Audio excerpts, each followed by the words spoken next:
자, 비염 수술의 두 번째인 비중격 망곡증 교정술에 대해서 한번 알아보겠습니다. 수술한 환자분들 중에 이런 분들이 있어요. 비중격 망곡증 수술을 나는 예전에 어느 병원에서 했는데 CT를 찍어보니까 비중격이 그대로 휘어있네요 라고 말씀하시는 분들이 있습니다. 맞는 얘기입니다. 왜냐면 이 비중격이 이렇게 휘어있다라고 해서 이 비중격을 모조리 다 없애고 가운데를 다시 재건시켜주는 수술을 할 수도 있지만, 이렇게 수술을 하게 되면 본인의 늑연골도 굉장히 많이 떼어내야 되고 굉장히 수술이 커지게 되어 있습니다. 따라서 일반적으로 하는 비중격 망곡증 교정 수술은 어떤 식으로 하냐면, 물론 휘어진 비중격을 어느 정도는 바로 잡아주지만 이 휘어진 거를 아예 통으로 일자로 다 제거하고 일자로 펴주기는 굉장히 힘든 부분입니다. 연골 자체가 어느 정도 곡선으로 휘어져 있기 때문에 이걸 다 부서뜨리고 만약에 가운데로 잡는다면 코 지지를 못하기 때문에 코끝이 부러지게 되어 있습니다. 그래서 보통은 이럴 때 어떻게 비염 수술을 진행을 하냐면, 비중격이 이렇게 휘어 있다면 휘어 있는 부분의 안쪽 부분, 코 저 안쪽 부분의 연골과 뼈의 일부를 제거를 해주는 것입니다.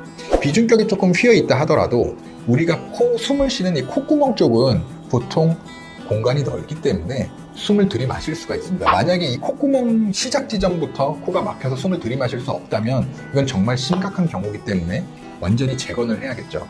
근데 보통은 휘어있다 하더라도 우리가 손을 이렇게 안으로 넣었을 때 안쪽 부분이 휘어있기 마련입니다. 그러면 우리 몸의 저 안쪽 깊숙한 부분으로 갈수록 공간이 더 좁아지게 돼 있고 그 부분에서 코가 잘 막히게 되어 있습니다. 따라서 그 부분에서 앞서 얘기한 합의갑게도 축소해서 좀 넓혀주고 그 부분에 휘어있는 부분의 비중격 연골과 뼈의 일부를 조금 제거를 해서 숨을 좀 더 편하게 쉴 수 있게 해드리는 것입니다. 마지막으로 비염 수술의 세 번째인 비밸브 성형술, 재건술에 대해서 말씀을 드리겠습니다. 앞에 제일 처음에 제가 얘기를 했지만 코를 이렇게 잡아당기게 되면 코가 막히겠죠. 이 잡아당겼을 때 여기 막히는 부분이 우리가 쉽게 얘기하면 내측 비밸브라고 보시면은 이해하기 쉬우실 것 같습니다. 정확하게 그 부분은 아니지만 이렇게 잡아당겼을 때 숨을 잘 안 쉬어지는 이유는 그 내측 비밸브가 좁아지는 이유가 많이 있습니다. 그럼 이 내측 비밸브가 왜 좁아지느냐? 비중격이 한쪽으로 휘어있게 되면은 이 휘어진 쪽에 비밸브 쪽이 좁아지게 되어 있습니다. 따라서 이 부분을 조금 넓혀주는 것이죠. 혹은 미용 수술을 할 때 코를 많이 올리게 되면 아무래도 연골 자체가 이렇게 많이 모아지니까 우리 코가 많이 뾰족하게 됩니다. 그렇게 되면 아무래도 이 공간이 좁아지겠죠. 이렇게 되면 정상적인 비밸브 공간을 가지고 있는 분들도 코를 화려하게 코끝을 올리게 되면 좁아지는 경우가 많이 있습니다. 따라서 코 성형 수술을 할 때 이 비밸브 부분도 신경 써서 조금 더 넓혀 주어야 되는 게 필수적인 부분이고요. 환자분 한 분이 질문을 하셨는데, 본인이 알고 있는 비밸브 성형 수술은 귀연골을 사용해서 넓히는 걸로 알고 있는데 본인은 귀연골도 사용하지 않았다.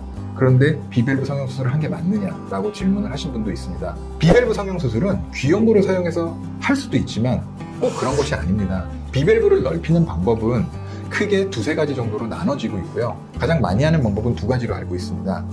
이 위쪽에서 들어서 당겨주는 방법도 있고, 좁아진 부분에 연골을 덧대서 넓혀주는 펼침 이식술 같은 방법도 있습니다.